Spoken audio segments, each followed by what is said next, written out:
You're listening to the Skylight Books podcast. We're an independent, general interest bookstore putting great reads in the hands of people in the Los Feliz neighborhood of Los Angeles.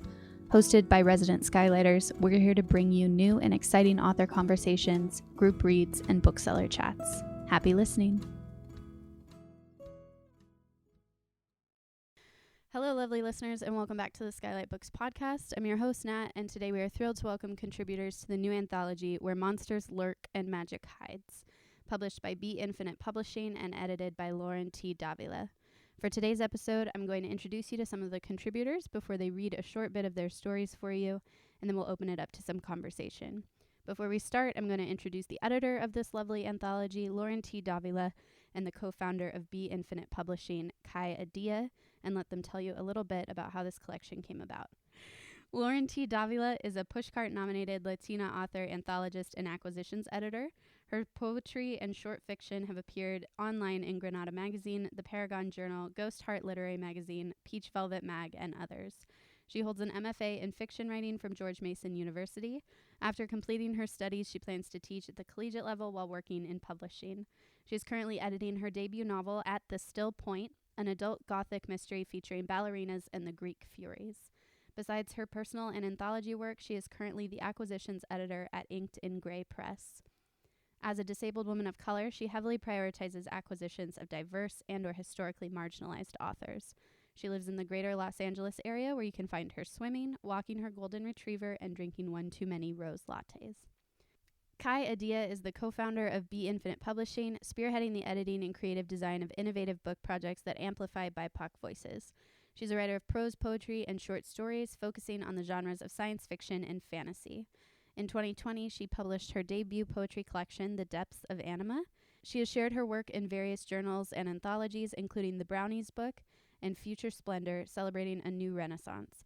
Currently, she is the communications manager with Habitat for Humanity of Greater Los Angeles. When Kai isn't writing, she is drinking matcha lattes and watching too many K-dramas.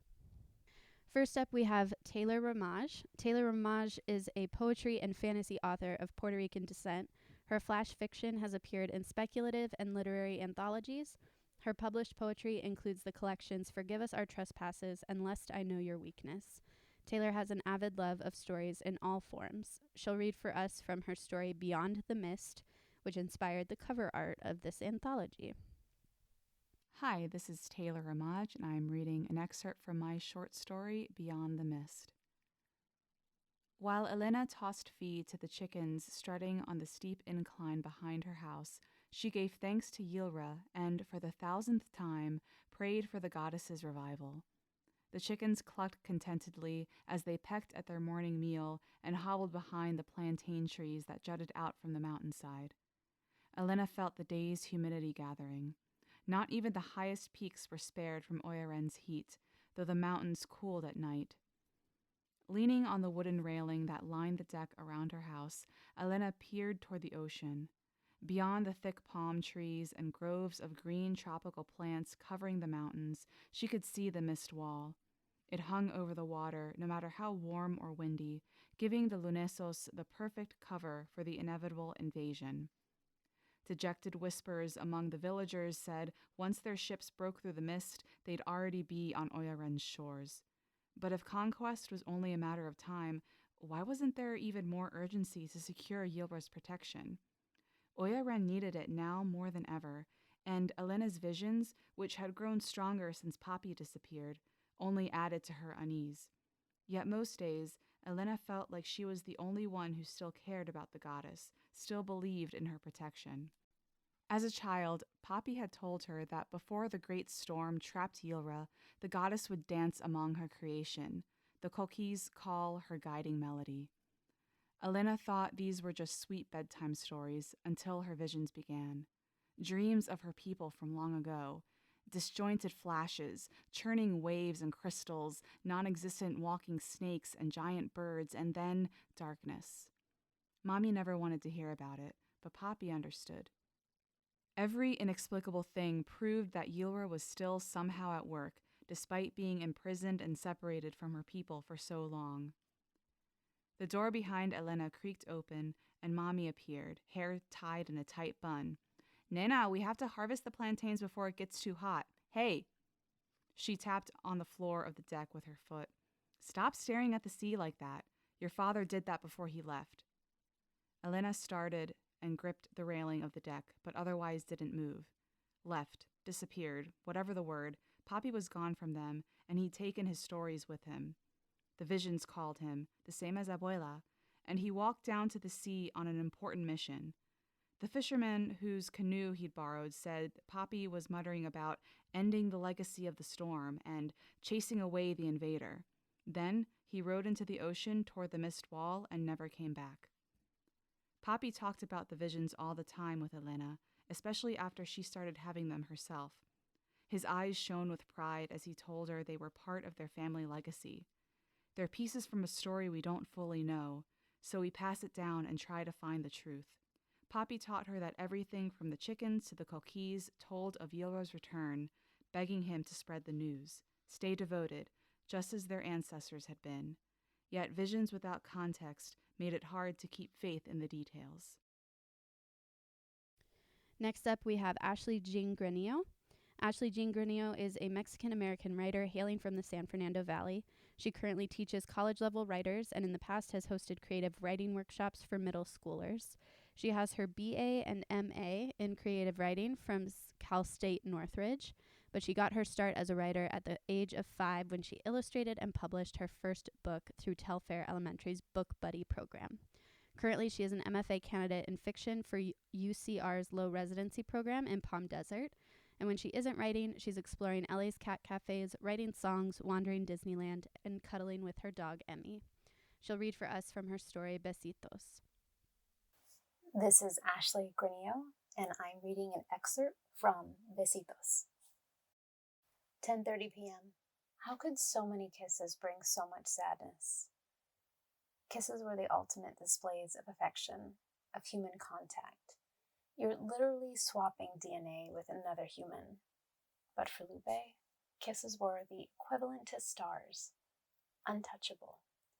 From a distance, they bring comfort, but up close, they burn. Lupe keeps her arms around herself at the quinces table. She watches her familia dance in front of her, all unaware of how much she wants this night to be over. But there's more. Carlita is at the back of the hall tinkering with the computer, which is hooked up to a projector. A translucent sheet covers one wall, acting as a drive-in movie theater screen. Suddenly, the house lights dim and the projector quietly plays images on the screen. There's music, the kind you hear playing over commercials with serene guitars. Guitars are so emotional. The familia stops dancing. They point at the screen and clasp their hands over their mouths to stifle their laughter as they reminisce over Chiquita Lupe. Que bonita, Lupe hears in the echoes around the hall, yet her tias don't say that directly to her anymore.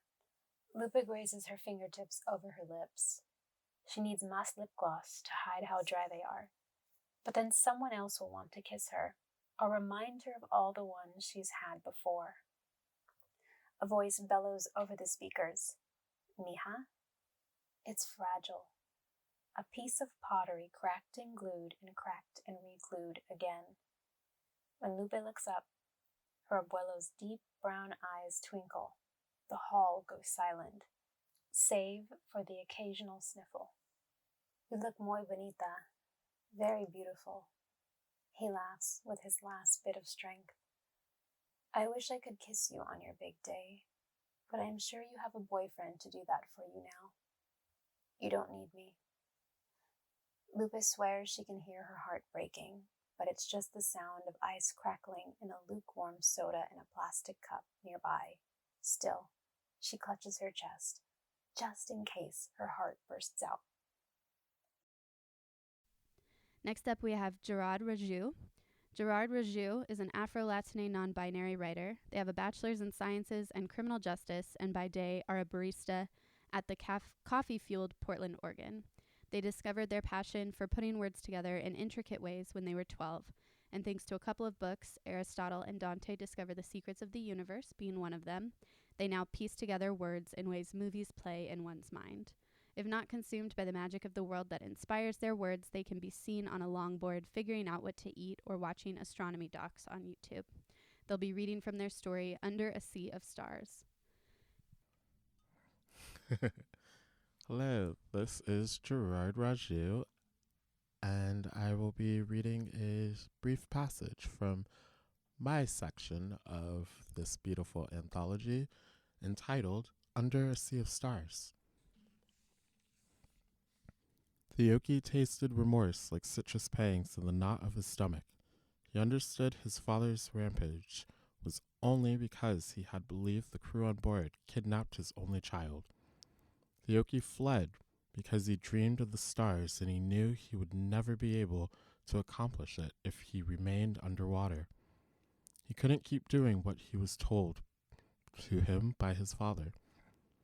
He knew Triton would roam every sea until Theoki returned, but he didn't want a life of solitude and meetings and royal duties.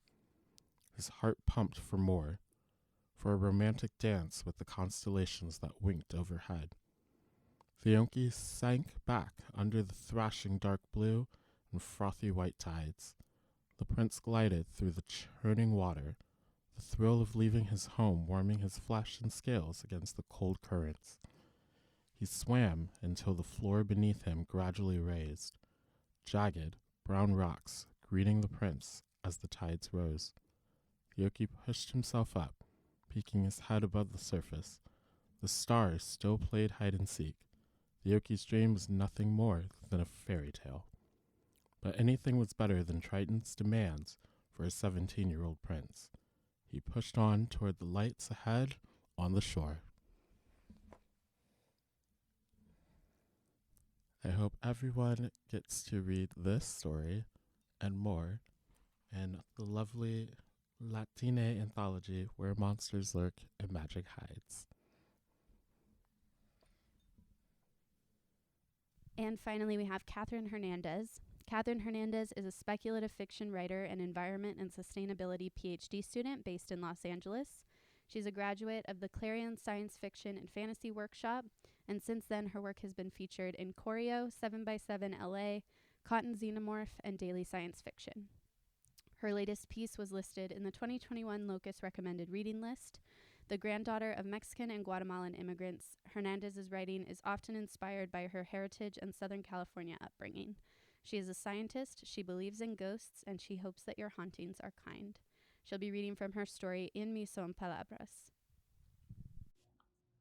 This is K. Victoria Hernandez reading from my short story In Mis Own Palabras. In her sleeping bag, Isabel thinks about premonitions and why they are so choosy about who gets to see them. When she sleeps, she does so on her side to prevent sleep paralysis, and in this way, Isabel knows that even if truth came to her in a dream, she would not take its word. She'd rather call it a condition and find new ways to sleep so as to never dream at all. The last image she sees before waking are of orchards snapping and leaving their roots in the ground. It is the coldest hour of the night, and Isabel is not sure if it was the chill that brought her back from sleep or the intruding sound of wood floorboards creaking. The creaking starts at the front door, the front room, to the right and into the kitchen. The attached backyard door, a flimsy, noisy metal thing, shakes at its hinges, twice, into the yard and back in, then through the TV room where she hears static, before she remembers her uncle disconnected the TV yesterday and it shuts off again. Isabel listens and follows the schematics of the house in her head. Next is the hall, past the bathroom door, past the baby photo gallery, ending here, with her, at the bedroom door. It must be the wind blowing through unsealed windows. The wood in need of replacing. The pipes vested over, making a fuss as though the whole house is in a stage of mourning. Isabel mocks her fear. She gets up to mock the thing outside her door. "Are you done?" she says, face to face with the inside of the bedroom door. "Because I need to sleep. You know, Mimi's? Or do you want to keep talking?" "Go ahead. I'm all ears." Seconds of silence. "Mm-hmm. Yeah, cool. Buenos noches," and she knocks the door. "Keep it down out there." She chuckles to herself, the fear made silly and thus gone. The house knocks back. Isabel scrambles into her sleeping bag with her eyes on the door. She waits and there's no other knock, no wood creaking, the vengeful spirit comes to pay her back for her insolence. She waits a little longer, then lays down and prays for no dreams. Rule 8. Always close a session. A nice solid goodbye is polite. More adios than hasta luego. Definitely not hasta pronto. You don't want that. Thank you so much for being here, Lauren and Kai. Would you want to give us a little background about how this collection came to be before we start talking to our contributors, and let us know how we got here? Of course. So thank you so much for having us. This is Kai. And Lauren here. Super excited to be chatting with Skylight. It came about pretty organically. I guess I can start first, and then Kai can jump in. But it had been messaging a few people back and forth on Twitter, actually, about a lack of genre work for people of color specifically, and especially communities of color. Who have been so underrepresented in, specifically for this case, horror and romance and sci-fi and fantasy, and had put out a tweet sort of just saying, like, I want to see our people and us represented, with like mermaids and adventures in space and falling in love and some things that aren't always so heavy, and had a lot of interest on that tweet, and a lot of people just saying, like, this should be a thing, we should make sure that this gets published, and a lot of presses were very interested in it. And so I came up with the anthology pitch, ended up splitting it into two different anthologies, one YA and one adult, and sort of started the querying journey for there, and put it out on Sub, and had the privilege to connect with Be Infinite. Yeah, the beauty is we found each other on Instagram, and this is Kai again, sorry. And she Lauren messaged us because she loved our mission statement, because we're an equitable publishing house, and that is our goal is to be a space to amplify BIPOC voices, especially Black and Indigenous voices. And the beauty of this anthology is that is such a mixture of cultures, but obviously it's still very much entrenched in the Latine and Latinx culture. And so we loved the inherent just complexity of it. There's so many stories that are so culturally rich and so important and vital to, and they, like Lauren said, they aren't so heavy on the sci-fi or aren't so heavy on the horror, but there's still that touch of romance that connects it all, and that family. And it's just, we loved it. We fell in love and we just wanted to publish it.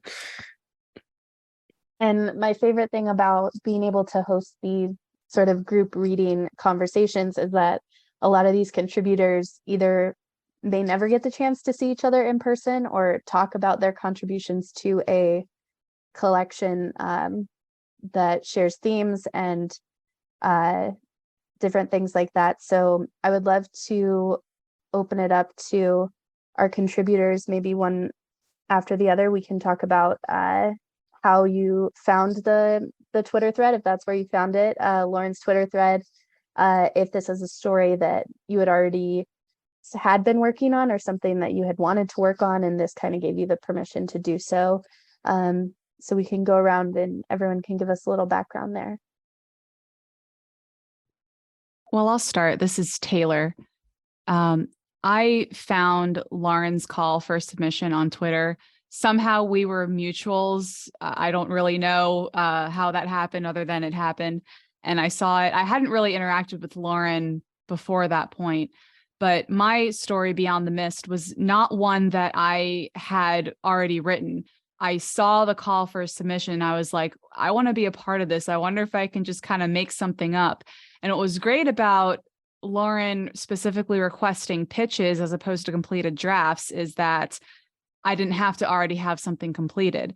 And then also for me, I have a diaspora kind of experience of dealing with imposter syndrome and all these sorts of things. And I hadn't really written anything that is so explicitly Latinx or Latina, because it just, there's this whole like, oh, I'm not I'm not allowed to, or like whatever, that I'm mostly over. So I didn't have anything already written, but here was this anthology or this opportunity. I thought, okay, what if I like made the Latinx thing like up front and center, like what would that be? And I started thinking of things, and I put something together, sent the pitch. Time went by, and I just kind of said, all right, I didn't get in, whatever. Then I got the acceptance email from Lauren, and she had set up also a Discord community for all of the authors that had gotten accepted into, I think at the time it was originally going to be one anthology, and eventually it split into two. But what I think is great about the Discord is the community building that's been able to happen. We've been able to help out with marketing and networking, which I've had pieces published in other anthologies, and this is the first one where it's been this sort of pre-publication community space. It's a very interesting model, and I'm wondering if other editors of other anthologies do that sort of thing. If not, I think it's a great model because we've been able to coordinate, like I said, on like launch campaigns and some marketing stuff that I don't think would have been as effective if we were all isolated in our little silos. And Taylor brings up a really interesting point. This is Kai, that I know Lauren did amazing community work to get you all to just feel connected to one another. And that's something we value as a partnership publisher. We are not traditional. We're an independent publisher. And that community aspect, me and Lauren, we have gone back and forth over text, just talking and really hammering details out, because that's what is important to us. It's very people first, people driven, and that's what we think is important to our stories, and that's why we think our stories become so authentic and so interesting, and that's why these contributors, these authors are so amazing. So just want to point that out. This is Kat. I'm speaking byline K Victoria Hernandez.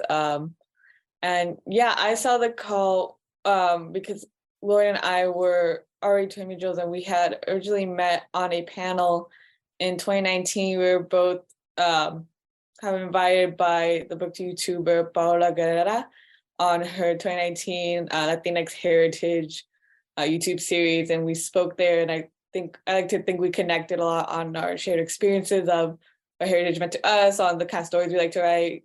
We're both grad students in LA, and so from there we became twin mutuals, have shared stories with each other. And so I saw her call, and it excited me to be a part of this. Started going back and forth about the kind of stories we could write, and talking about making something, and I'm just excited to be a part of it. The Discord has been great to be part of. I admittedly am quite quiet on it, but I love seeing the support and the authors and all the links. I hope it stays alive for a good long time. And yeah, this like Taylor had said, I also have dealt with the whole imposter syndrome with Latinidad, and also the complexity of that, the histories of that, personal family histories.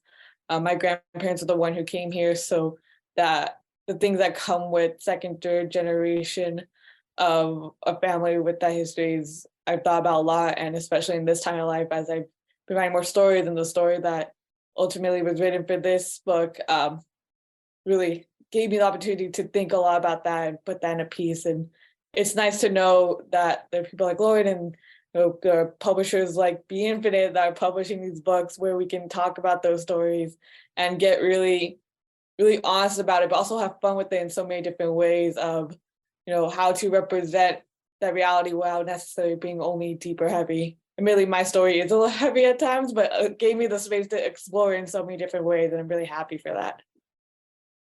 Hi, so it's Ashley. I'll go next. I kind of want to build off of Catherine said. Just first, I'll start with how I met Lauren, which honestly I don't remember. The thing I do remember is Lauren DM'd me, because I think I might have tweeted something along the lines of being frustrated that I couldn't find a Latinx anthology. And I'm an educator, I'm a professor, and we were creating a Latinx literature course. And some of the anthologies that you get are, you know, your basic Norton or whatever. And I'm like, okay, but does that encompass like Afro Latinx? Does that incorporate, you know, Asian Latinx? Like, does it have all of that? Are all of those people representative of like all of Latinidad? And the answer was no. So, so I think part of my frustrations might have like reached Lauren in some way. I was Alas Musa's mentor, mentee, and I did a podcast. So maybe that's how we connected. I just remember that I got this DM and Lauren was like, "Do you want to contribute?" And like Taylor, I didn't have the story. I had an idea of the story of what I wanted to do. I'm really into exploring like the ceremony and traditions of things that I wasn't given, like a quince. So I never had one. And writing about them helps me sort of reclaim something that was taken away from me, specifically because, you know, my grandparents just were not proud of their heritage and tried to hide it as much as possible, even though we live in Pacoima and it's a, you know, a really big Hispanic community. It was something that they were ashamed of. So writing these stories is a way for me to find that place. And so when I pitched the idea, of course, I had to incorporate abuelos some way, shape or form, to kind of pay homage to my grandparents, who were ashamed, to show them that, you know, even though they have passed, that, you know, we never needed to be ashamed. Our culture is beautiful. I wish you would have showed me more. So that's kind of like why I pitched that specific piece. So also like Taylor, like I pitched it, didn't hear anything. I was like, is that a bad pitch? Do I need to stop writing about quinces and abuelos? Like, I know that's my brand, but maybe I should stop. But of course, you know, Lauren wrote back and I was accepted. And then I had to write the piece, which was something I had never done before, which was like pitch and then write. And I was a fairly new MFA student at the time, studying the short story form again and falling in love with short stories. So it was really nice to just play around with form again, explore heritage, and then create this anthology, which I can then, you know, I not create it, but like contribute to it and then give this to, you know, my peers at the college that I was teaching at and say, here, here's the anthology that you're looking for. You should use this one. So it's been a really cool experience. Next, I start. Mine was a bit different because I think I was the very last person on that was a contributor, I believe. It was like a last minute, just like a tweet call out. I barely skimmed over it, but I was interested, especially when I saw it was specifically looking for Latinx writers that write in YA fantasy. Um, and so I have a bad habit of just kind of shooting myself in the foot. So I DM'd Lauren, and my first question was, I'm assuming this has already been taken. Like, I'll see if it's okay.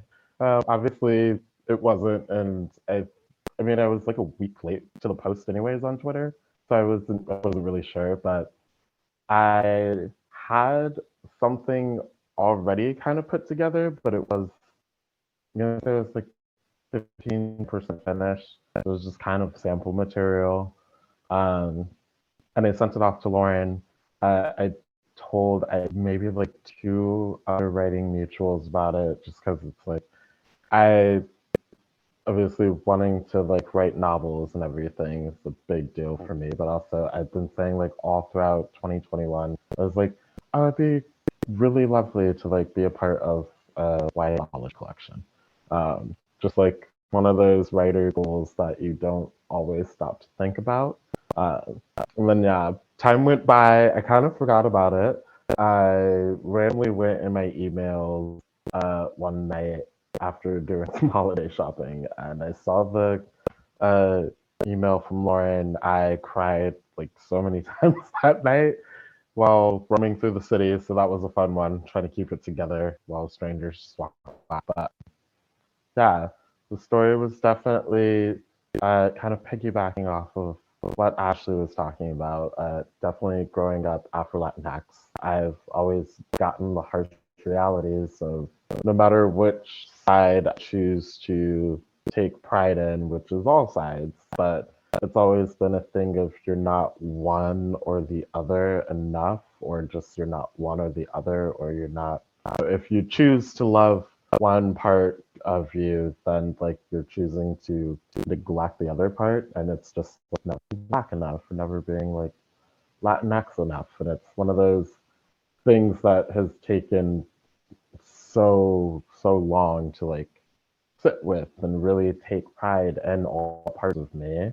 Um, and yeah, this is definitely the first story where I really explored like even just Latinx characters. Like I've always, it's also probably like the second story I've ever written that's really also focused heavily on like enough of a Latinx character, but also just like Black characters in general. Because obviously publishing is hard. Publishing, you figure out along the way like what kind of stories you want to tell, and then who do you want to tell those stories for. That definitely took quite some time figuring that one out. So this is my very beginning of just wanting to really hit home. This is who I am, and this is part of my heritage. And to just have just like a two story like this to just be a part of something so beautiful and something that is so diverse. Because obviously, when people think anything in Latinidad, there is like one or two looks that they think of, and anyone else that does not even remotely fit that bill, it's like, oh, are you sure this is what everyone else? Are you sure? It's one of those things where it's like, yes, we like so many like other cultures become so vastly different. It's such a beautiful history and a beautiful eclectic mix of just everyone. And so yeah, I'm really happy I got to be a part of this, and I'm really happy that I decided to DM Lauren anyways. Because I really just thought, I'm probably not gonna get in this, but it would be dope. It would be fun. It would be cool. So that's how I eventually became a part of it, and it was so just lovely. Um, just joining. Probably a bit intimidating, just because everyone else already had stories. But, Lauren was like already editing, and I just kind of came in. And I had to go finish my story after getting the congratulations email. So, but And it seems like a common thread in a lot of what you all were saying about responding to the call for submissions, and also working in your own work as well, the things you'd been working on or wanted to work on. There is a lot of marginalization, imposter syndrome, like trying to figure out how to tell your stories the way that you want. And as a bookseller, I feel like I've also seen a bit of I'd say a resurgence, because I don't want to say like new, or it's just starting, because it's always been around, but a resurgence in specifically cultural genre storytelling, horror, romance, gothic horror, all these different things, mysteries.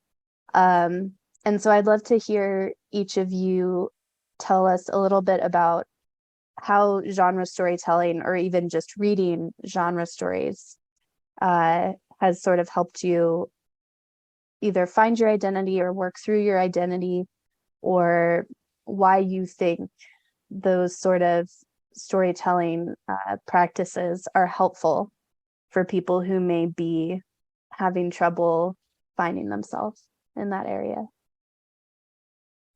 I can just speak to that really quickly because I really want the contributors to answer this. But one of the things that I was thinking about when I was trying to decide like which genres of all of the genres to include in these anthologies, because obviously there are so many different genres that could have been picked. I feel like oftentimes Latine and Latinx writers, if we do write genre, it's just automatically assumed that it's magical realism, no matter what sort of genre we write. Like if it has any sort of fantastical element, it's automatically, that's just what it's labeled. So I really wanted to be very intentional when putting this together to take some of those genres that are often just sort of shoved on the bookshelf into that specific magical realism umbrella and sort of parse through them and try to see like how they could be differentiated. But yeah, I wish, of course, I had the space to go in depth and do some interesting genre work with like thriller or mystery or some other different genres. But maybe in the future. But I would love to hear what everybody else says. I'll start things off again. This is Taylor. So one of my favorite things about genre fiction and how it functions is that the fantastical elements of it, whatever it may be, sort of exaggerates or enhances realities in our own world and allows us to look at things in sort of a safer way because the genre element is the made up thing. The example that comes to mind is the Dread Nation series. If you're familiar with that, how the zombies work in that, it highlights this very real conversation about racism and the Reconstruction era of United States history. But because there's this speculative horror element, it not only puts into stark contrast some of the things that maybe in our world could be harder to see, but I think also for those who would be challenged by the kinds of conversations or messages that type of story brings up, it's a little bit of a safer method to explore that. Or safer maybe isn't the right word. Rather, it's a way that can challenge that, but then the person that needs to be working through that may not feel as directly confrontational about it because the genre element is this thing that's obviously not real in our world, but it's making it so that they can understand it in a new way and then maybe be more open to the actual issues and conversations in our own world. So I think that's one great function of genre fiction. The other great function is that it's just a lot of fun. And I think too, for the writers and for those of us in these marginalized communities that are going to genre fiction or writing genre fiction, the speculative element of it can also be a safe way for us to explore things that are really hard and hurtful to talk about. But because we are channeling that into this technology that we've made up or this fantasy world, it's easier to work through those feelings, those experiences, those emotions. There can be some truth behind it, but it's not like revealing all of our 100% personal business out there. So, and then of course, readers read that and they see their own experiences reflected in that and feel affirmed. Like I know a few years back, I was reading the Puerto Rico Strong anthology, which was a graphic novel anthology that came out in the wake of Hurricane Maria. And I remember I bought the anthology and I was like, okay, I'm probably not going to relate to any of this in here because I was really deep in my diaspora kid, imposter syndrome, disconnection feelings. And there were certain things I was like, wait a second, my mom literally told me this on the phone the other day. This is just creepy that I'm reading this in this random graphic novel. This person doesn't know my life, and yet here it is. And that was a really affirming experience for me. And so I think that is also, well, Puerto Rico Strong isn't really, some of the stories are genre fiction. Some of them are just kind of straight up contemporary real world stuff. But regardless, I think that is a great function of genre fiction as well. The whole mirrors, doors, mirrors, windows, and sliding glass doors, that whole concept, I think, is really prevalent when it comes to marginalized groups writing and reading stories like this anthology. That's great, Taylor. Anything I can say is probably going to be a bit redundant to what you already explained.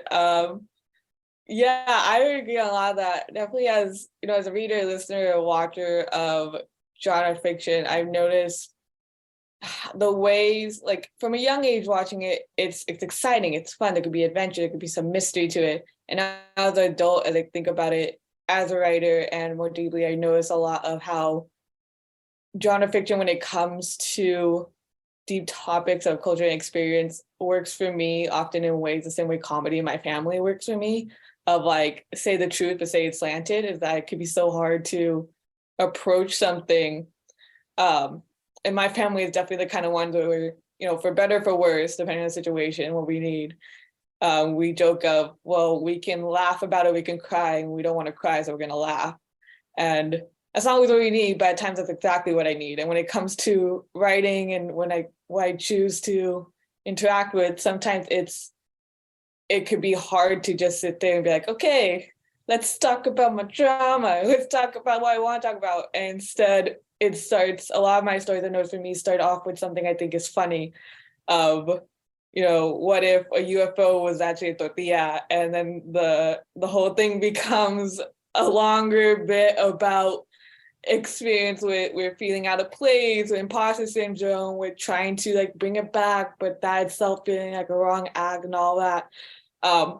There's still a tortilla in the sky though, and that's, I still need that to approach this. And I found the same thing with as a watcher, reader of genre fiction that I love so much, is being able to see other people do that, or you know, being able to feel comfortable to come into like a horror story, and then by the end crying real cathartic tears, and having that relief, and just seeing all the different ways we as people can take the fantastical and turn it into like a true, just what's the word I'm looking for, like bonding experience, and that over werewolves and vampires and exactly whatever I need at the moment. So I really value that with genre fiction, and I find that it's helped me kind of put a lot of things on the page in a way that also makes it a little less scary for me when it comes to, I want to speak about my family history, my feelings about it.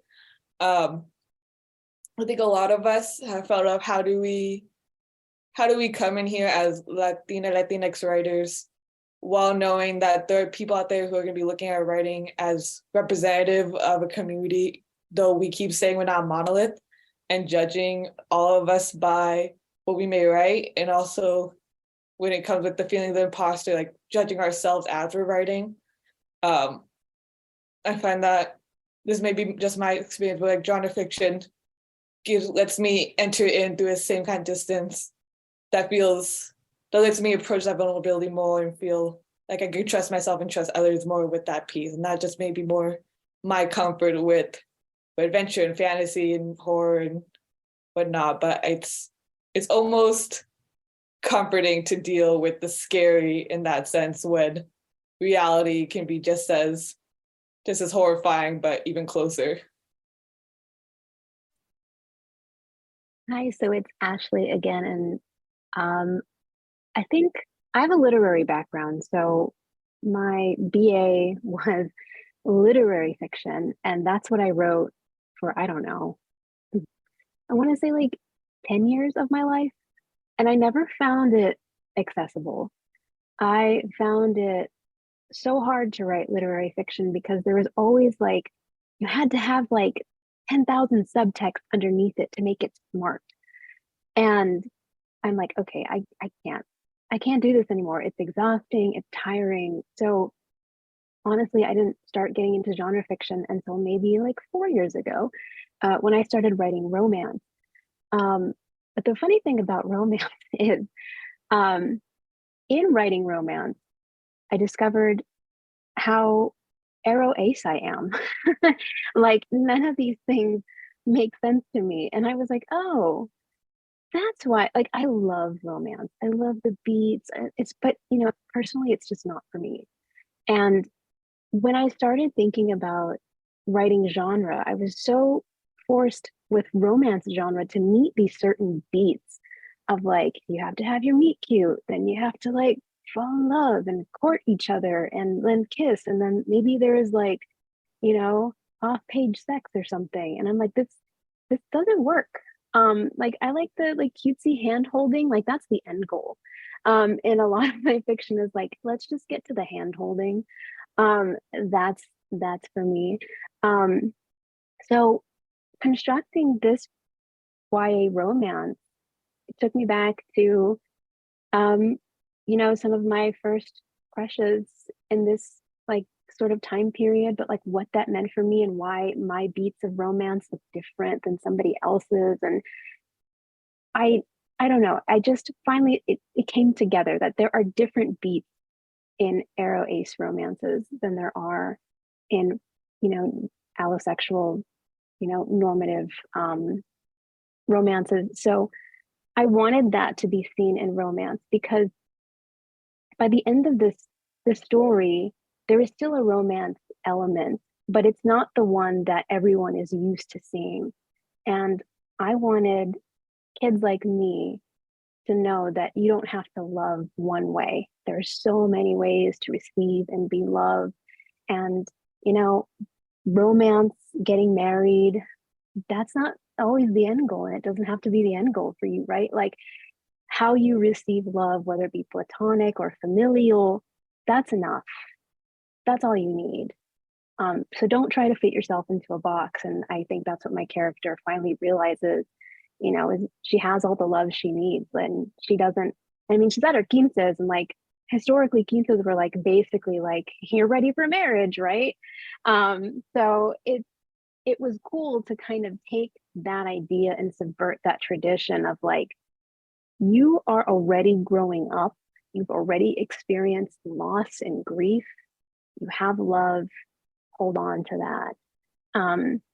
So in any kind of romance genre, that's something that I'm trying to elevate is that, you know, there are different kinds of love and we need to see that. We need to also just recognize platonic love and all kinds that are there. So, and that was something that literary fiction didn't give me, like at all.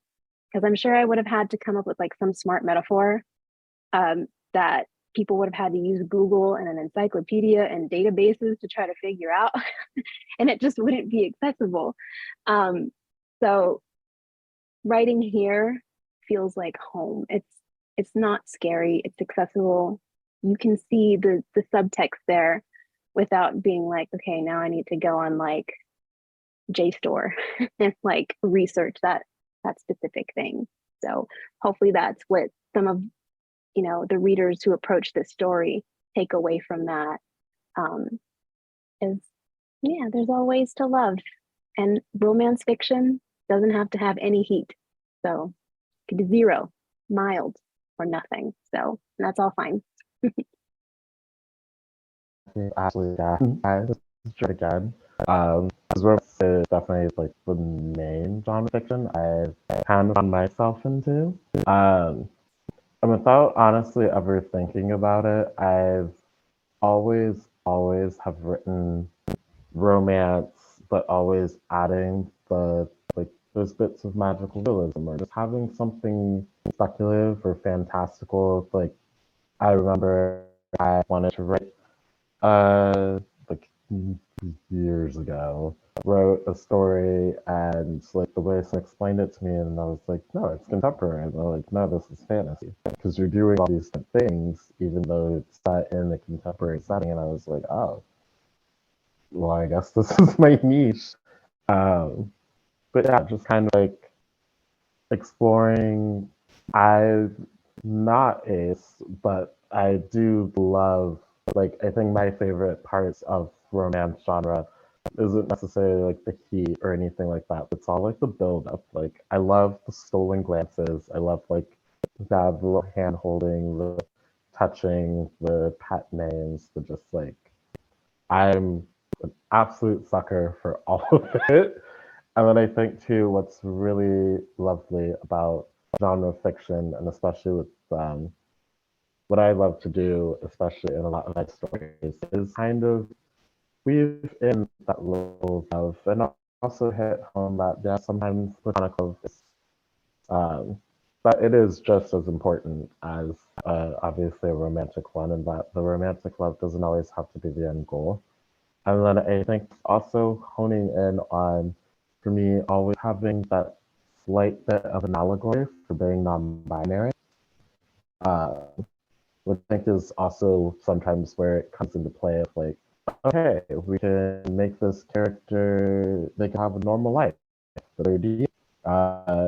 They could be stars out in space. They could be, as people will see here, they could be a mermaid drifting through seas. And so it's just always been such a beautifully intricate way to want to combine kind of that interest of fantasy without having to delve into like full on fantasy, because I've never cared for the mainstream bits of fantasy that like growing up was like Harry Potter or like Lord of the Rings, that type of stuff. I never got into, but I always liked, fables, and I loved fairy tales and studying different cultural mythologies. And just kind of, okay, if I lived in like the 1600s and I was one specific just villager casually going about my random day, and all of a sudden, like, El Chupacabra turns out it's not like vicious creature that everyone says, instead, like, who knows, some like cute puppy or like some weird prince of a whole, like, you can just dive deep with really anything. Um, I think it's just kind of combining those different elements of hitting home just how much I love romance genre, um, and just like the storytelling of, um, you know, I also find myself usually not always doing romance, and it's usually I'm a sucker for friends and lovers trope. Uh, that is top tier in my eyes, in my heart, from personal experience. But it's one of those things where it's like, getting to weave a romance off of an already established kind of connection, I always think is really fun, something to play with. And then getting to add on that, like, that speculative and just kind of add in those little nuances and magical realism with, as everyone else has already mentioned, like, being able to play with it in a way where it's like I can put the wounds that of myself in there without having to reveal too much, but also in a way it's helping me process whatever I need to process, and I just hope that it helps others process whatever it is they need to process, and also do it in a way where reason Lauren thought of these anthologies is like do it in a way that gives the communities like us a voice, a reason, a bit of like hope or understanding, uh, as opposed to just kind of being left in the dark and just only being told we can tell like one story, or being assumed that if we tell a certain genre that it's only ever going to come out with like, these results. But yeah, I think nonfiction definitely is such a beautiful thing, and I think the influence of it, doing something like this is good. And then I have one more sort of double question for everyone that we can end on. One is an easy one, sort of, I think. What do you hope that readers will take away from your stories in this collection and the collection as a whole? And then I would also love to know if your work on this collection, or just the existence of this collection in general, has inspired you to create some other work, or if it's opened any doors for you creatively that you feel certain things are possible now that weren't quite possible before you saw Lauren's tweet and call for submission for something like this. So this is Taylor. One thing I hope that readers can get from my story, Beyond the Mist, is especially the diaspora kids who aren't taught Spanish in their house or otherwise have ways that they are distanced from their culture, that experience goes well beyond anything that they did or their parents did or their grandparents or however many generations, and that reconnection can be weird, but it can ultimately be a good thing. And that also to recognize that the separation of the distance is a force that, in my story, I characterize it as like an evil force that the characters do ultimately overcome.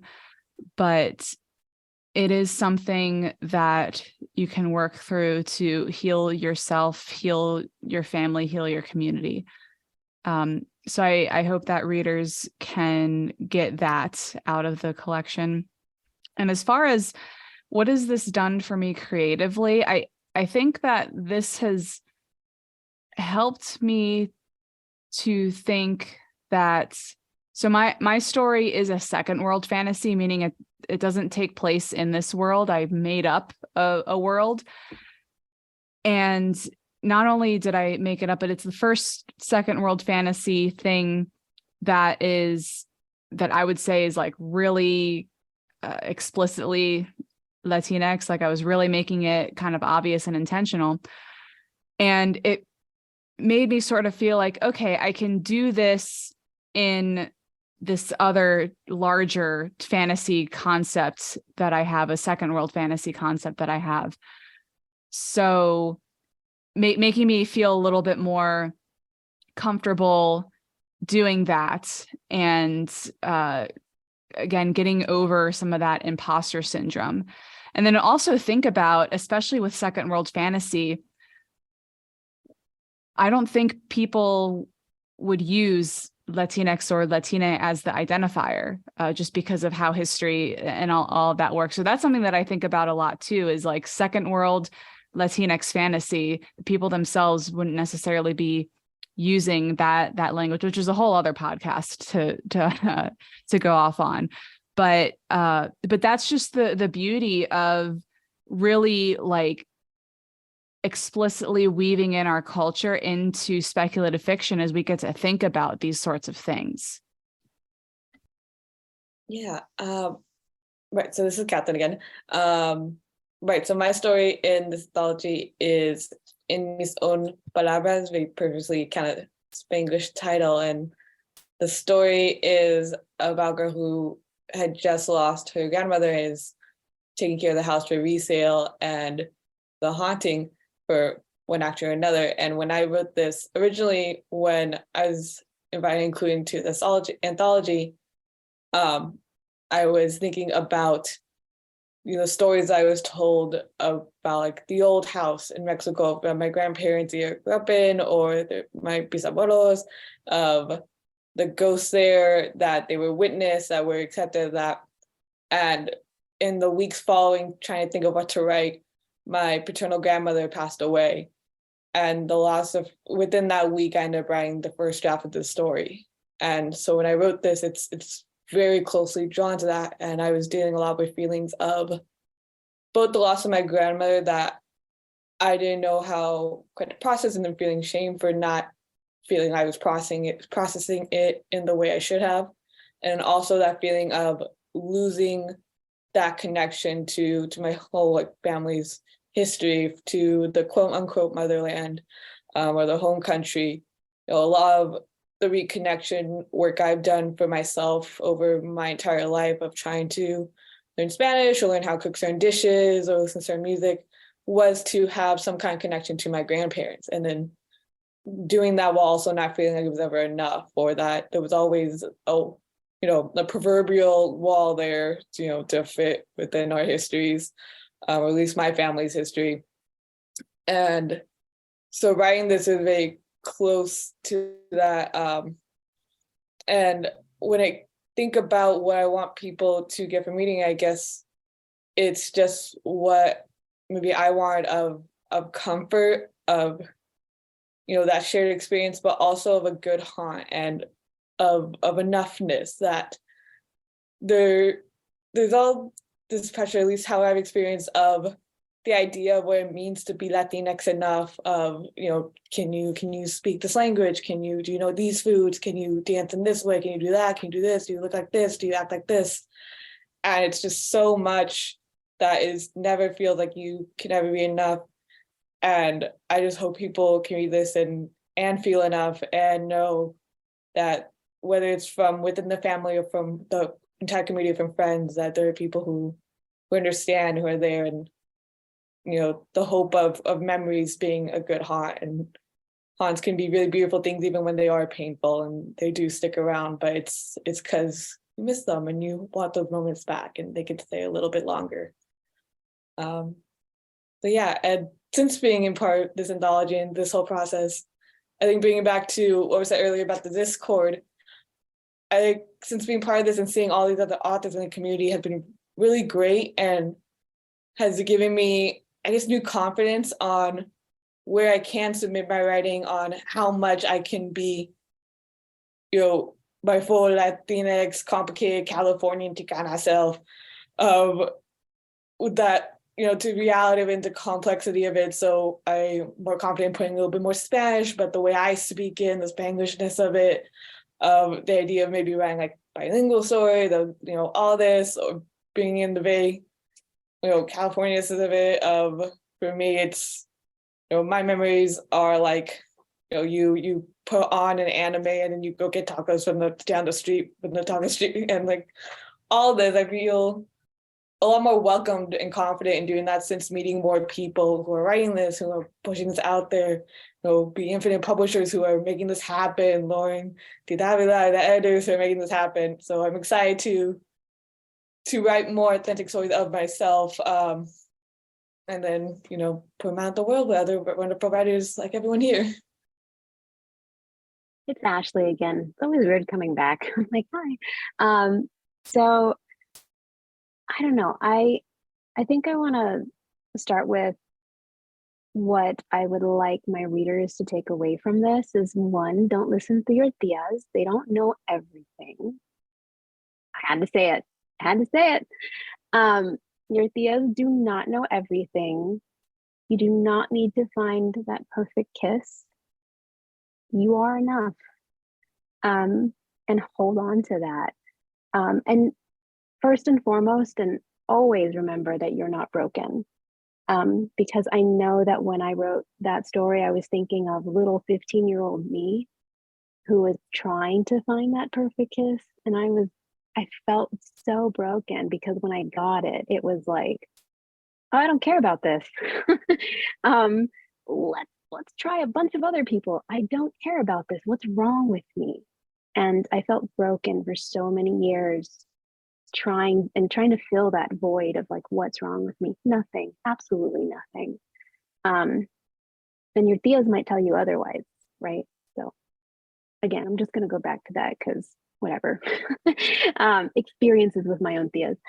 So that's what I would like for my readers to take away from it. And in terms of like the anthology as a whole, remember, I have a literary background.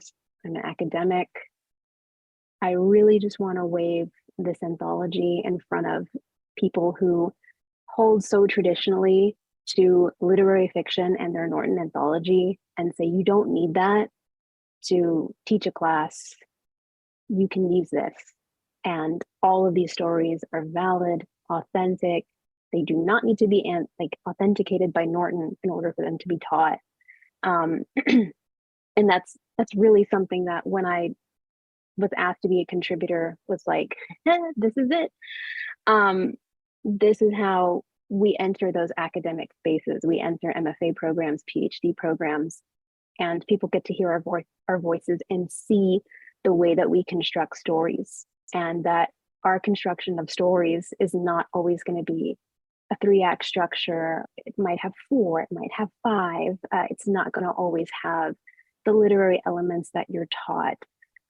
So I think it will give educators and others, the room to play and experiment and, find their authentic way of telling a story. So that's what I think for the anthology as a whole. For me personally, as a writer, what I took away from this, rather is this is the first time a short story of mine has been published anywhere. Like I said, I had a literary background. I put my short story out for many, several short stories out for many publications, and I always got rejected under those pretenses of not literary enough, or it doesn't have this, or it's missing this. And I think by that validation, I feel more like a writer. I kind of felt fake for a long time, even if I had the degrees and I did it for fun. And I'm like, hey, I grew up, writing fan fiction, but I still don't feel like a writer, even though I've been doing it my whole life. This gave me the opportunity to say, you are a writer. Your stories are valid, like something Catherine was saying, the way that I've experienced my culture and, that intersection also with being Ace Arrow, that's valid too. And so I feel that empowerment. And then I'm sure when I read everybody else's stories, I'm only going to feel more empowered, because I'm sure that all of us have some sort of through line that we can all latch onto because we've been there before. And I'm excited to dive into that and feel that validation and feel my community in words, because I've never seen my community in words. So this is really exciting for me. Thank you for letting me be a part of it. Sure, again. Start, I guess, yeah, what I really would love readers to take away from this story. It's just, I originally wrote this for a completely different young adult anthology that ironically Lauren is now a part of. So that's hilarious. But that original call out was just it was BIPOC fails. And I think what I loved about it so much, just in general, was showcasing that people of color can be and do just as much as anything else that we could do as our white counterparts. And that we deserve the happy endings, the happily ever afters, the first kisses, the high fantasy, the big adventures, and it doesn't have to be rooted or seated in trauma that is just solely coded to our skin tones and our diaspora, our background. And so that was one of the most important things for me to really tell here, is just showcasing these characters that go on this big adventure and just existing and having fun, and just really vibing out there in the plot. I'm trying not to spoil it for people, but I just think that's such an important factor to me. As far as anthology as a whole, I just think it's really brilliant and just really beautiful to also have such a wide display of different Latinx backgrounds and diasporas all just kind of in one book. And everyone's got little pieces of their cultures sprinkled into their own stories. And I think that's going to be so beautiful for readers, because you're not going to get one, someone mentioned earlier, Latinx culture is not a monolith. And I think to just have all these different backgrounds kind of come together in these different stories, and stories being told based off of our heritages or our upbringings or parts of our cultures, was definitely something that I thoroughly just enjoyed. Was just bringing in just a couple of Spanish words here and there that were for the village name, or knowing based off of where my heritage is, getting to do like a mermaid story in general, and then like there's a palm tree. It has like significance in the story as um, indigenous in like Central America, and it like that small thing it meant like so much to me just to put something that like it's so simple, so minimal, so but have just like this, so much nuance to it. And just stuff like that. I really, really hope there's generally just not a kick out of the stories. I think everyone that's contributed is just absolutely talented and brilliant. But I just also think, the reason that we're here together in this anthology is like showcasing just how beautiful, how diverse Latinx culture can be. I think that's like one of the number one things I want readers to really take as a whole, and also just like from my story as well. As far as what it has inspired, actually, when I came back to the story to work on it for this candy, uh, it was kind of nice because I relation with and everything I've written always processed in different ways and longing for that, as well as kind of realizing like a lot of my words are friends to lovers trope. This one's more so, I guess, technically like strangers to friends to lovers, since it's meant to emulate kind of like a new age Latin X like fairy tale, but so it definitely inspired me to write a full novel that I had like a small concept for, uh, just based off of like here are things that are just continuously showing up in my work. Let's delve deeper into this. Let's explore more.